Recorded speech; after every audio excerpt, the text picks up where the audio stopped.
Fasting versus skipping meals most commonly జనాల్లో especially యూత్లో లేదా యంగ్ పీపుల్లో ఇప్పుడు రన్ అవుతున్న ఒక ట్రెండ్ లేకపోతే ఫ్యాషన్ అనుకోవచ్చు. ఆర్ ఫాస్టింగ్ రెండింటిలో కన్ఫ్యూజ్ అవుతారు. కన్ఫ్యూజ్ అవ్వరు, యాక్చువల్లీ రెండు ఒకటే అనుకుంటారు. నేను ఈరోజు తినట్లేదంటే అది ఫాస్టింగ్ అనుకుంటారు. సో ఫాస్టింగ్ వేరు, స్కిప్పింగ్ మీల్స్ వేరు.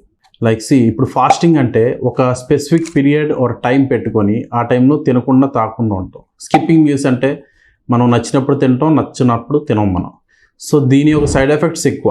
జనరల్గా ఆ ఎఫెక్ట్స్ అనేది అన్నిటి మీద పడుతుంది. లైక్ మన డైజెస్టివ్ సిస్టమ్ మీద ఫస్ట్ పడేది అదే. సో ఆల్వేస్ మీరు తెలుసుకోవాల్సిందంటే అసలు డిఫరెన్స్ ఏంటి, ఫాస్టింగ్ అంటే ఏంటి, స్కిప్పింగ్ మీల్స్ అంటే ఏంటి. ఫాస్టింగ్ చేయొచ్చు, తప్పలేదు, కానీ never skip meals. Meals skip చేస్తే మాత్రం దాని సైడ్ ఎఫెక్ట్స్ అనేది కంపల్సరీ మీరు, ఎందుకంటే ఇది యంగ్ స్టేజ్. సో యంగ్ ఏజ్లో కానీ మీల్స్ స్కిప్ చేశారంటే మాత్రం it will have its own side effects.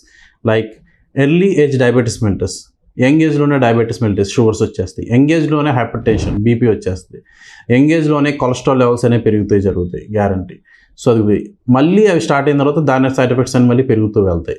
అందుకే never skip the meals. For more health tips and updates, subscribe NASA Hospitals, Vijayawada.